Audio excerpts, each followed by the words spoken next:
Oh, hello, my friends. Wade here with you for the Kingdom Report once again as we do this installment of Walt Disney World in Pandemic, discussing all the information, all the data, all the analysis that you need to make the right decision as to whether or not a Walt Disney World trip is the thing for you right now. Today, it's all about Disney's Hollywood Studios Park. You'll join me on my first-hand experience with every single thing that I come across that you should know about. Let's do this as we venture in to Walt Disney World in Pandemic.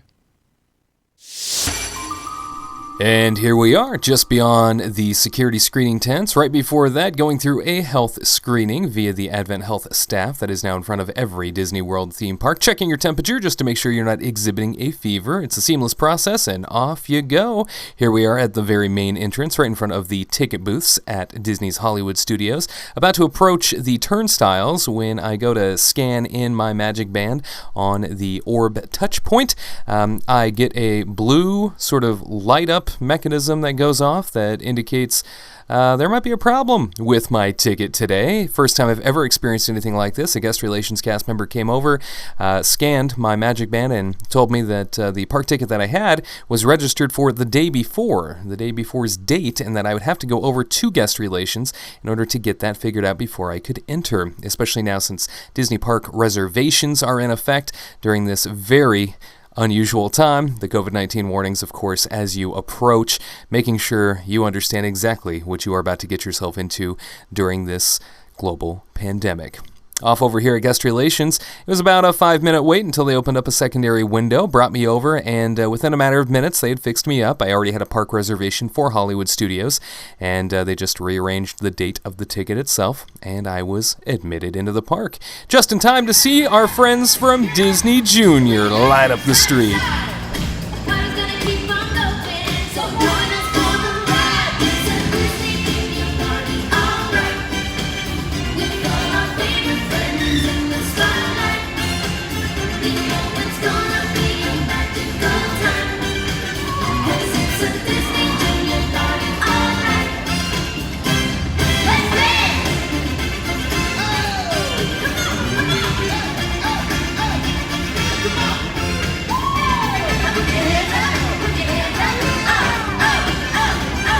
That's right, Vampirina, Fancy Nancy, and Doc McStuffins from Disney Junior making their way down Hollywood Boulevard here in Hollywood Studios. A unique way to catch a glimpse of your favorite Disney Junior stars at a distance, of course. The cavalcade is becoming a popular way of allowing guests to experience entertainment without necessarily being able to embrace or walk up and touch entertainment. You see, here on Hollywood Boulevard, majority of retail is open, including the Trolley Car Cafe, the resident Starbucks location, complete with that carrot cake cookie. Oh, you must get it. If you've never had it, it's a must-try. The trash cans along Hollywood Boulevard and through the rest of the park not only have the signage that indicates you need to keep 6 feet between you and other parties, but also the lids have been adjusted on all the trash cans to ensure that you don't necessarily have to touch them. We've seen this in the other theme parks. It's a great touch in general to add to the trash cans so that contactless throwaway opportunities are presented. You take that right turn down Sunset Boulevard, and you'll notice here that while a lot of folks are headed down to Rock and Roller Coaster and Tower of Terror, there are not a whole lot of stores that are open on Sunset Boulevard. In fact, I think it was only 1 or 2 of the many storefronts that they have down this route. In addition to that, there's also very little in terms of food and beverage down this street. There is, I believe, 1 opportunity to purchase food and beverage, and we'll get to that here in just a second. But you see Tower of Terror looming in the distance. It is open with some modifications, allowing you to experience its terror in the safest way possible, of course. As we take a look from the other side of the street a little bit further down, you just kind of get an idea as to how many storefronts are blacked out at the moment. They will bring more and more online as the parks increase in capacity over time, but as of right now, it sounds like a lot of these places just are not cost effective to have open with such limited crowd capacity in the park. And you take a look here at the Sunset Ranch Market. It's kind of the big open air quick service restaurant environment where everything is seated outside. You have a lot of various storefronts for food that you can go to. Well, here, majority of those food locations are closed, and there's only one location that seems to be open back in this corner on my visiting day, and that's Rosie's All-American Cafe. This is a mobile order location. The majority of quick service restaurants within Disney World theme parks now do require you to take the My Disney Experience app and order your food ahead of time, and when that order is fulfilled, you can go ahead and make your way up to the window for pickup, and then they'll allow you to have a seat, socially distanced, of course. You even see the 6-foot markers here leading up to the pickup locations. Across the street we go, and the Disney Society Orchestra and Friends is a new hastily put up sign that is here, sort of a modified experience replacing the Beauty and the Beast live on stage show. As we've learned, performers have had a bit of a struggle coming back, given that Disney has not met all of their demands. Recently we learned that they finally did give in and there was a compromise, so it sounds like performers are on their way back, but for the time being there is an orchestra playing instead of the Beauty and the Beast stage show, but you still do see some of the characters from Beauty and the Beast at the end of it. Down here a little bit further on Sunset Boulevard, Rockin' Roller Coaster is ready to rock out. And this is a location that you can definitely jump in line for. It was not long at all. The extended queue outside is there really just for the sake of distancing when things get a little bit backed up. Again, 6 feet that you have to keep between yourself and other parties just to get in. But yeah, at no point during the day did this time limit extend over 40 minutes posted. It got close sometimes, but it was always hovering between the 25 to 35 minute mark, and as I understand it, just to even get in, I mean, it was a lot quicker than that, so it was usually about half that amount of time. It sounds like a lot of those posted times are there for the sake of whether or not they have to clean, so it takes that into account, I've come to find during my experience at all the parks. Further back, behind Rock'n' Roller Coaster, you do have Lightning McQueen's Racing Academy at the Sunset Showcase Theater.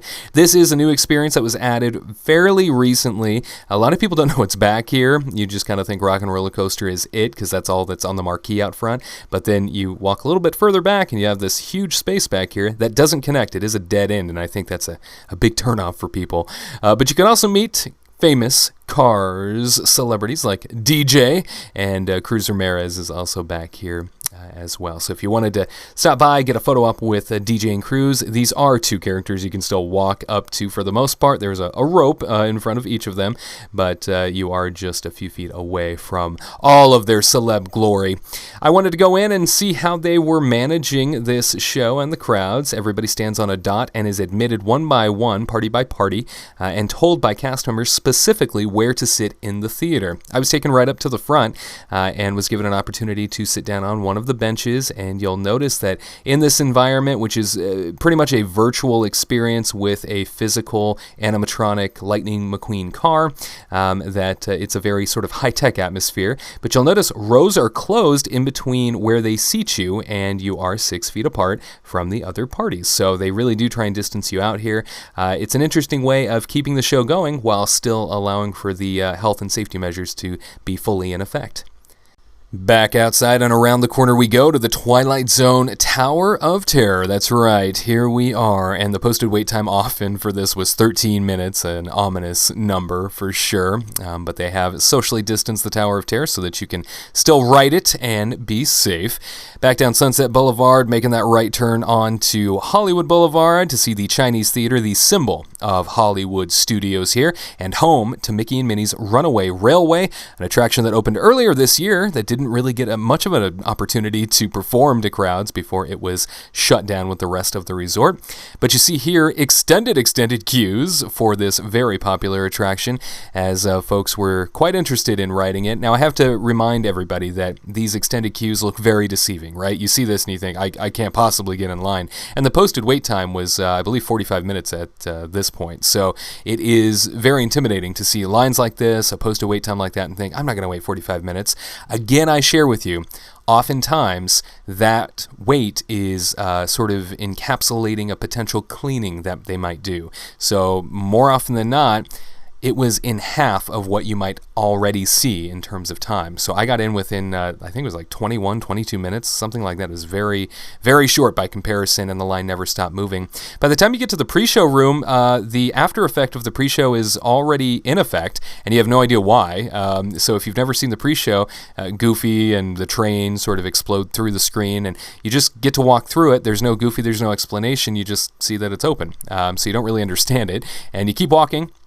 And you notice that here in the close quarters queue inside, they do have those plexiglass barriers in between you and the lines next to you, really to space things out as much as possible.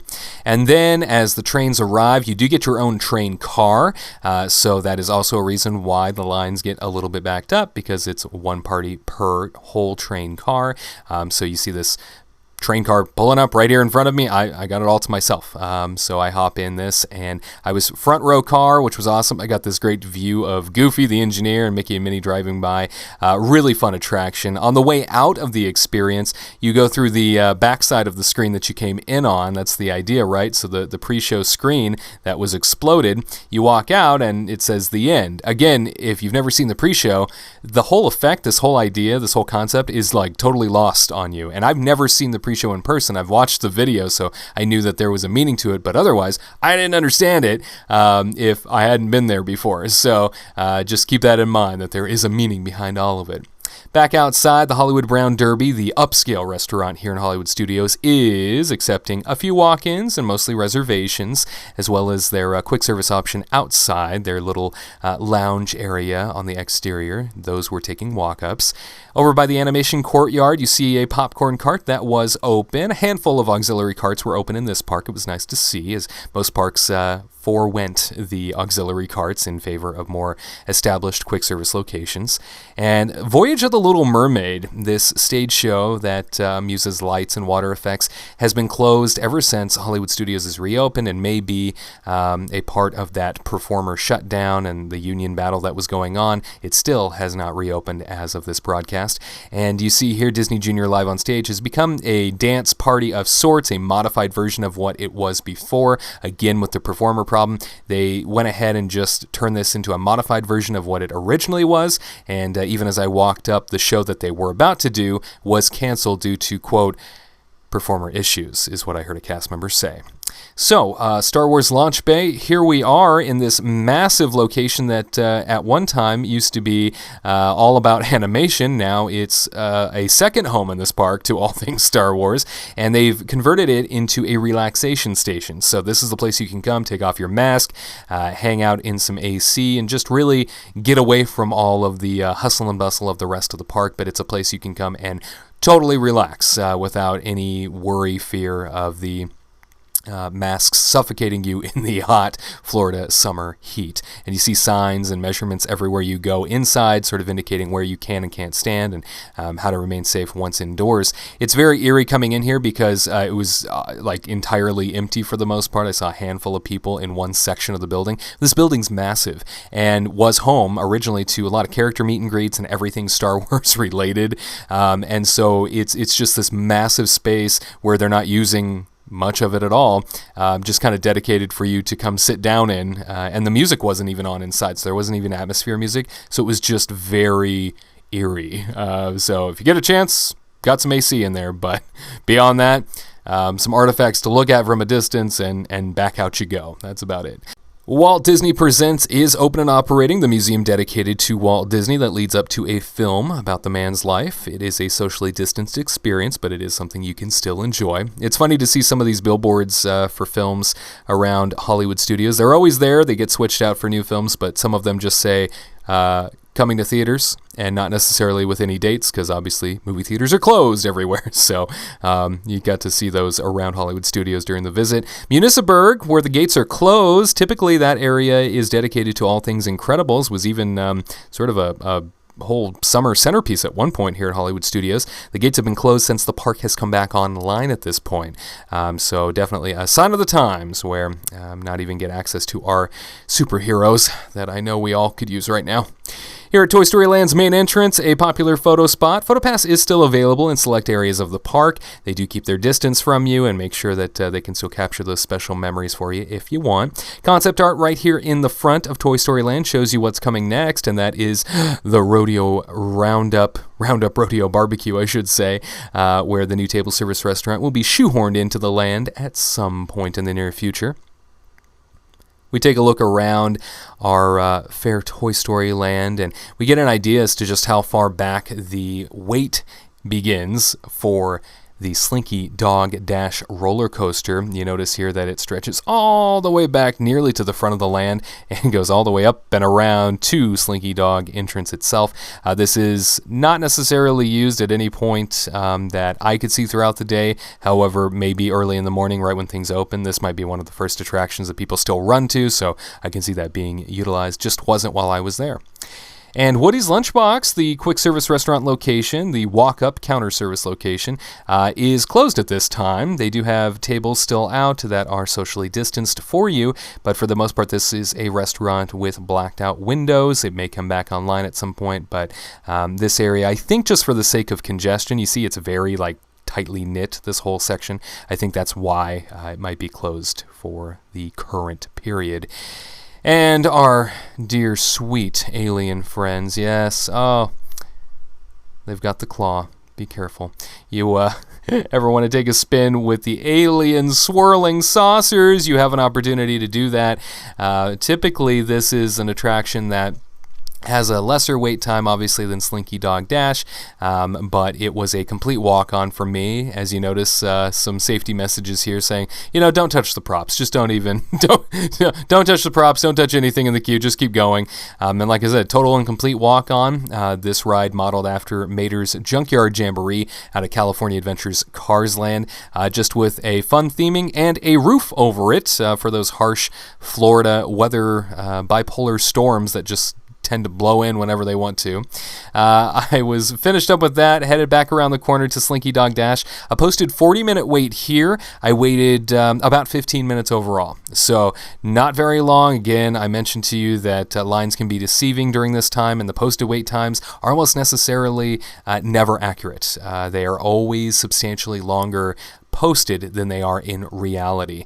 But you see lots of distancing markers, lots of space to make sure that you are at a distance in, and you've got the plexiglass shields in between those really tight corridors, those really tight turns between you and all the other people looking to ride. You'll also notice here that some of these rows are empty. That is intentional. So if you are a party by yourself or you're a party with one other person, they'll put you in your own 2x2 area, and then they will put the row behind you or in front of you as completely empty. So there's always space between you and the next party.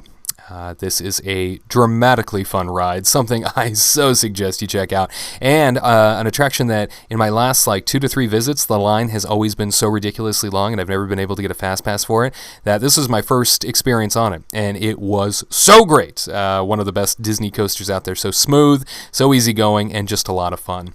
Toy Story Mania, just across the walkway here, the wait time itself was only 10 minutes, and I believe I got in within 5.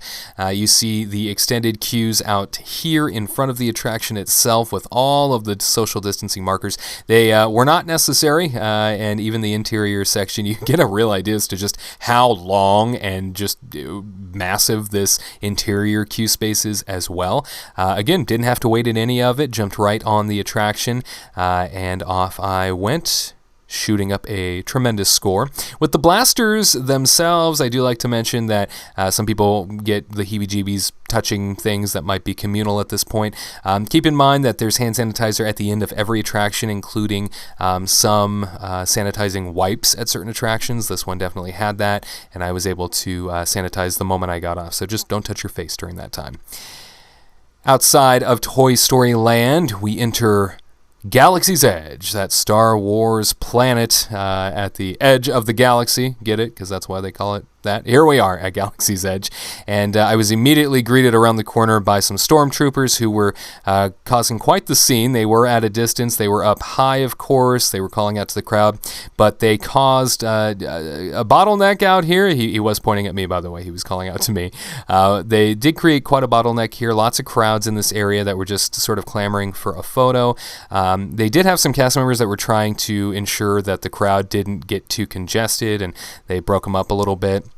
So it wasn't so bad. They kept people flowing and moving, but these stormtroopers do command a lot of attention. So just keep in mind that even when you see characters, a lot of people tend to just come to a screeching halt because they get so excited they forget what's around them. Just keep in mind you're around others in one of the most popular lands to date. So one of the most popular and newest attractions that they have.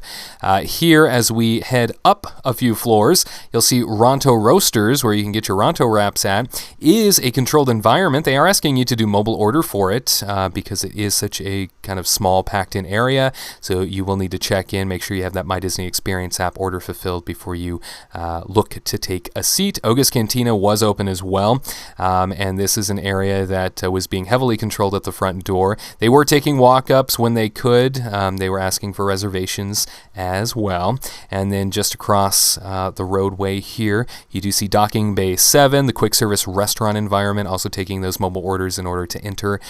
So again, My Disney Experience app is your friend with mobile order right now. Around the corner from Docking Bay 7 is Millennium Falcon Smuggler's Run, the attraction that is kind of secondary to the Rise of the Resistance attraction. This was something that had a wait time that was just shy of 30 minutes posted. You will take a look as to just how long the exterior queue was, because they have a lot of space inside for the line, but then you see this exterior outside line that wrapped around a couple different times. I did jump in line. I didn't wait longer than, I believe it was 16 minutes. It was just over the 15 mark, so went by really fast. There was a handful of points where we just came to a standstill, but as soon as we did, we were off again. It's just a long queue space, so keep that in mind. If you've never ridden this attraction before, it feels like it goes on forever, but really I was in and out in record time. And Hondo up there giving us all instruction. We were socially distanced during that pre-show, put on different markers around the pre-show area and then moved along, so it is a quicker process. You don't get to hear the entire thing. And then beyond that, you are loaded into the Falcon Common space where they end up giving you your boarding group. Now, I was alone, so I got boarded all by myself, and I didn't consider that up until this point, that I was going to be alone on my own Millennium Falcon. Now, I'm not a Star Wars nerd, so I don't appreciate this attraction and Star Wars experiences in general as much as somebody who might be really into it would, but this was a pretty cool feeling to have my own Millennium Falcon to absolutely destroy, because I was trying to do all the jobs. All right, outside the Falcon and down the road we go. The marketplace itself, where you can go shop at in this retail environment, was a controlled atmosphere. You see here a cast member that was regulating who could come in and out, mainly because it is very tight spaces, very tight corridors through this marketplace, so they were only allowing in so many people at a time, and you really are kind of at the mercy of the people that are in the store atmosphere as to when they get out of the store atmosphere. So something to keep in mind if that is a part of the experience that you are looking forward to. Just outside the marketplace, you see another relaxation station. This is one of two. We saw the other one at Star Wars Launch Bay. This one here outside in the heat of the day. Wouldn't recommend it, especially during the Florida summertime, but it is one that is an option on this end of the park. The Rise of the Resistance attraction is over here. They do have two boarding groups throughout the day that you can try and get access to, 10 a.m. and 2 p.m. I was not able to get access today. I tried my best. Boarding groups are gone within seconds still. Even with reduced capacity, even with park reservations, even with so few people in the park, the reservations for the boarding groups to get on this ride, so basically a fast pass that's issued to your phone, is something that is incredibly hard to do. They have the extended queue outside. Just as groups are arriving, they still will need to keep them socially distanced, but if that's something you're looking forward to, if that's something that's a deal breaker for you, you're not guaranteed to get on Rise of the Resistance even at this point. Definitely something to keep in mind. Here on Grand Avenue, it's 1:45 in the afternoon. Kind of gives you an idea as to what the crowds are like. I definitely saw more crowds inside Galaxy's Edge and Toy Story Land. They do seem to be concentrated in those two lands, given that they are the two newest lands to the park. And just off of Grand Avenue here, kind of the Muppets Plaza corridor, this was relatively quiet. It's a beautiful new corridor. I mean, they really enhanced it, made it very nice alongside Grand Avenue. Muppet Vision 3D is still playing. It was at 15 minutes wait time all day. I think that's mainly because it's a 15-minute show, basically, that they load you in, load you out. So it was a show you could socially distance watch. Further down the corridor in Muppets Plaza, you'll notice that the Big Muppet store is closed. A lot of things back here were just so quiet. The alleyway, everything. I mean, nobody came back here, so yeah, had it to myself. Mama Melrose Restaurante was definitely open back here, the table service restaurant option. They were taking some walk-ups. I heard them mentioning that they could accommodate certain size families, but again, they were also taking reservations. So I'm recommending to everybody that watches my experiences that because I did see some restaurants flat out saying by reservation only still, that you should still book a reservation with limited capacity park experiences or not. Just past Mama Melrose down this roadway, you do see a snowman in the distance. It's a wonderful shop. One of my favorite Christmas stores in all of Disney World is closed at this time, just as so many different retail outlets are throughout Walt Disney World at this point. Pizza Rizzo is around the corner, and it is open right now. Usually this location is utilized as like a flex space that during really busy times it'll open up as a place to absorb crowds, but as of right now it's open up, I think because it has so much interior seating on both floors, so it's an opportunity for people to go in, space out, and get themselves some pizza. Baseline Tap House is open as a walk-up location. No need to mobile order here. Didn't see any signs that indicated that's what you needed. In fact, it was an area that was so popular because it was a walk-up. Sci-Fi Dine-In is open, taking very limited reservations, very limited walk-ups, because the spacing in there is already so limited, as well as the tables themselves are already so limited. Across from Sci-Fi Dine-In, Red Carpet Dreams. If your dream is to meet Mickey or Minnie Mouse, keep dreaming. Not during this global pandemic will you be able to meet them in person like you used to, so that is closed. ABC Commissary down Commissary Lane here is also shut down, so you see some tables outside. Lots of places to sit down and relax, but the restaurant itself is a casualty of what's going on. Star Tours, The Adventures Continues, the big attraction here that was here before the land, I should say. Always a 10-minute wait throughout the day. It was a total walk-on, so that 10 minutes was also deceiving. And then the stage out here for if you wanted to become a Jedi. There was once a time where you could do that on that stage with Darth Vader and fighting the various villains of Star Wars. No longer can you do that during this global situation. Celebrity Spotlight is where you can meet Olaf, but he's also shut down for the time being, so no Olaf for you in this capacity. Across the roadway from the Celebrity Spotlight, the Backlot Express quick service restaurant is an area that you could go on in, get yourself some grub. It is a mobile order atmosphere here as well, so get that My Disney Experience app out. I turn around, Mickey Shorts Theater is a place you can come hang out at, get some AC, and enjoy some of those funny new Mickey shorts that they have on Disney Channel. They run them back-to-back in here for you, Vacation Fun being one of them. And what's that I hear? It looks like some superheroes are coming to visit.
It really was like a Pixar cavalcade. Everything Pixar related came my way in this experience. It was a nice surprise for sure. As we round the corner, we see these auxiliary carts just outside of the Indiana Jones Stunt Spectacular are closed, and that's probably because Indiana Jones Stunt Spectacular is also shut down. I mentioned here a little bit earlier the performers union having trouble coming back and disagreeing with Disney. It sounds like, again, that they've found a compromise and they will be returning at some point down the line. But as of right now, all these stage shows in this park, everything that the park is kind of known for with so many different shows, they're all offline still at this point. So no Indiana Jones during this trip. Across from the entrance of the Indiana Jones Stunt Spectacular, you do have these hand-washing stations that they have sprinkled throughout the park. It is something you can take advantage of if you want. If you don't want to stop into a restroom to do it, you have the option right there. We look out at Echo Lake, and Dinosaur Gertie's Ice Cream Treats is also closed. Dinosaur Gertie there, still looking fab, though. Oh, munch on that grass, girl. We love you. And Primetime Cafe, 50s Primetime Cafe over here just off of Echo Lake, was only taking reservations, no walk-ups in this category. So again, I mentioned that you run the risk of not being able to walk up to certain restaurants depending on what they're going through. So the gentleman out front was making it very clear, reservations only. And then the bar next door that you used to be able to sort of jump into, grab a PB&J shake from the 50s Primetime Diner if you wanted. The lounge is closed right now. They're using it as an exit. So you enter through the front door of 50s Primetime and you exit through there. Next door to 50s Primetime is the Hollywood and Vine character dining experience. Right now it is also shut down, so no character dining in here. It is a buffet situation. That might also be why you are not experiencing anything. And then just off of Echo Lake and the Dockside Diner, which is closed. Lots of tables to sit and rest at, but other than that, everything is shut down on the side of Echo Lake. And just across from that, you have the Frozen Sing-Along stage show that, too, is closed at this time. A park that relies so heavily on shows and, unfortunately, can't put on the majority of them. This brings us to a close on our Disney's Hollywood Studios experience. You see those white tents in the distance where you get your temperature checked, but on the way out, it is a pathway to the Skyliner, Disney's Skyliner over here. And we like to answer the questions for you. Is it safe? Is it comfortable? Well, that's what this whole experience was about, trying to determine if it was. I'll tell you, when it comes to matters of safety, this park definitely had more security presence than any other park I had been in at this point. So all four theme parks, this had the most visible security presence I saw out of any of the parks. Enforcement was absolutely noticeable. However, there was some poor guest behavior that I had come across throughout the day. I don't blame Disney for that. I blame poor guest behavior for that. So it was something that was unfortunate, but for the most part, enforcement was noticeable across the board. Cast members doing a terrific job. And like I said, major security presence, which I think really helped reinforce all of the health and safety measures that were needed to be carried out here. Is it comfortable? This park has a lot of tight corridors. It is downright congested at times based on where you might be, especially given the fact that so many people are congregated in the Star Wars Galaxy's Edge, Toy Story Land area. So there are certain corridors where it just feels almost claustrophobic and can be very intimidating to anybody in this global pandemic crisis type situation. So something that might make you feel really uncomfortable could be that. And there are a lot of empty places to relax in, though. I mentioned that most of the park in certain sections is entirely closed. So you're welcome to sit down, relax, and take a load off in those areas. But there are the other areas that are wholly congested, mainly because the rest of the park, I think, is closed. So you're kind of segregated to certain areas because that's the only place where there are things going on. So is it worth it overall? So I contend that it's really all about what's important to you when it comes to Hollywood Studios. Are you somebody that puts all your stock in the two new lands as well as Mickey and Minnie's Runaway Railway? Like for me, coming into this situation, I had not been on Mickey and Minnie's Railway. I had not been on Slinky Dog Dash because I could never get a Fazbaz to it. And I wasn't going to wait that long. Rise of the Resistance is an amazing attraction, and I still couldn't get the boarding pass. So you run that risk too. There's no guarantee you're going to be able to get on, even if you have a park ticket and a reservation to be in the park that day. So knowing that, knowing it's a half-day experience with all the show closures, as well as the handful of modified things that they've been able to bring back, it's still such an empty experience in certain sections of this park. So it really is what's important to you. If you feel like you're going to get that value out of it, okay, you can plug down the money. But if you're somebody that only comes once every 3 years, this is your once-in-a-lifetime trip, I've taken the position in other park videos, don't do it right now. You're going to miss out on so much that isn't there. You're not going to know what greatness Hollywood Studios originally had and the charm that it originally had. So I would say hold out and wait. But if you're somebody that really just wants to hit up those new lands and try and experience things as many times as possible, okay, then this might be worth it to you. Overall, I would say you might want to steer clear of Hollywood Studios at this point, though. All right, my friends, it has been such an honor hosting you for another edition of Walt Disney World in Pandemic. I hope my information has really helped you with your decision-making and your understanding of what's going on right now in Orlando and at the Disney parks. It is a very unique atmosphere, very different, and quite an interesting experience to be sure. If you're not linked up with us already, at Kingdom Report Live is where you can do so, and make sure you are subscribed with that notification bell turned on, and that you've given us a big old thumbs up like for this video. It helps us to perform a little bit better and for other people to find our content. For the Kingdom Report, I'm Wade Heath. We'll see you next time.